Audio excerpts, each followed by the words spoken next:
Chloe's main is Once Upon a Chocolate Chicken. Chocolate and chilli chicken with leeks, prunes, potatoes and veg. Some people do a double take when I say, I cook a chocolate chicken, and they have no idea how well it goes. I am looking forward to it. I mean, it doesn't scare me. Because you haven't seen her wield magic to cook potatoes. Terrifying. So what's the tale behind this meal? Could be a love story, because there's chocolate in it. Ah! And that's the story of my love life, always interrupted by something ghastly. I was going to say steamy. Next, she chops leeks and de-stones her prunes. You'd think people could take stones out of prunes before they put them in tins. I know, so lazy. Chocolate chickens are best served at Easter, aren't they? Oh, Mike. For her Easter treat, Chloe grates dark chocolate and orange zest, then knifes it onto the chicken. Most people's chilli isn't really spicy anyway. It's usually just a hint, so I think she's going to play it quite smooth with that, I would have thought.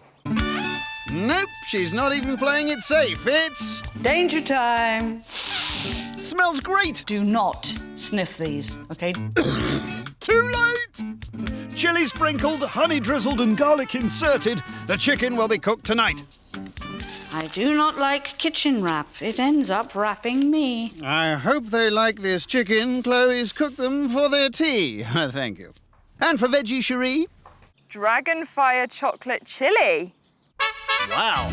Chloe uses leeks, chocolate, chilli and potatoes from the main as the base of the dish. The ingredient that no one will expect. Homemade maracas. Cumin seeds. Oh, right, so close. That's good to go. She'll reheat the chili tonight. So I forgot to bring the couscous, which should have gone with the vegetarian chili.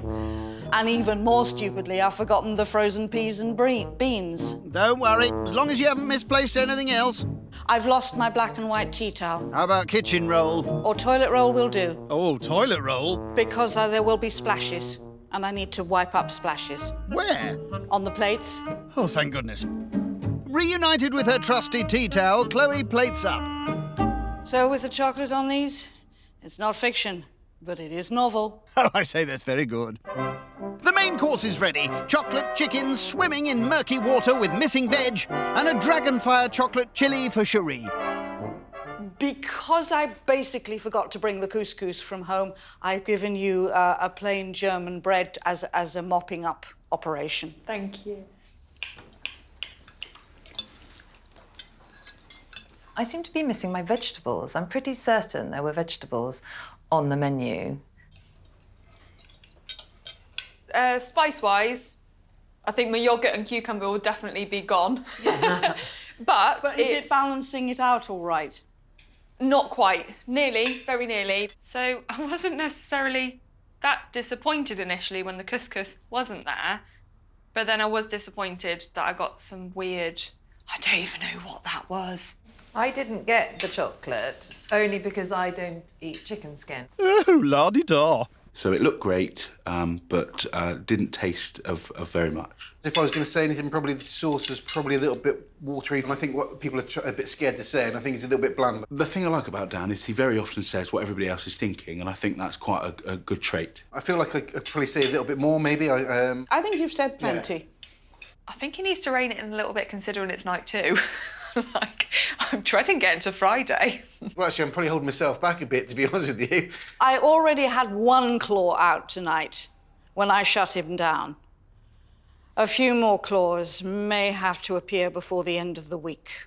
What would be at the top of your bucket list? Getting over to Vegas, throw in a heap of cash that you are very aware you're going to lose, and just have a great time. I've always wanted to go to the Grand Canyon, and then maybe pop into Vegas on the way. I'll see you in Vegas then.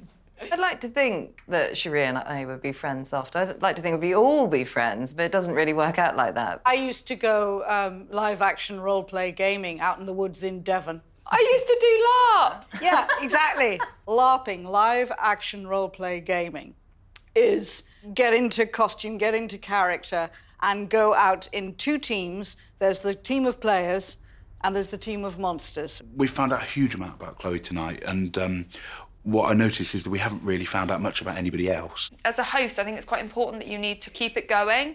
And I think that she's perhaps struggled a little bit with that. And that really surprises me with her. You've got something to do. You're there with a purpose. So you're not just sort of floating around with a cutlass.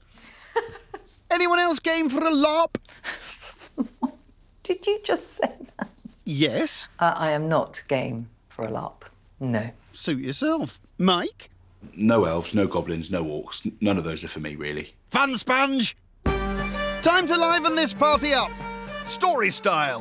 What a cloak! Solid sleeve effort there. So, ladies and gentlemen, if you are sitting comfortably, I would like to tell you a story. Oh, Yeah. yes, please. When he heard horses' hooves, when he heard carriage wheels turning, he'd load and cock his flintlock pistol, and at just the right moment he'd spur his horse down onto the track. Stand and deliver! What she keep shouting? Stand and deliver! That's the one. Stand and deliver! Very loudly. The covers across the top of the coach were flung back, and there were 6 soldiers with pistols, and one of them had a blunderbuss. Normally things like that make my toes curl, and it didn't. So I really enjoyed it. The last that anyone saw of Tom Long, he was being dragged along the ground into the mists and darkness. I thought they really enjoyed the story. Cherie? The story.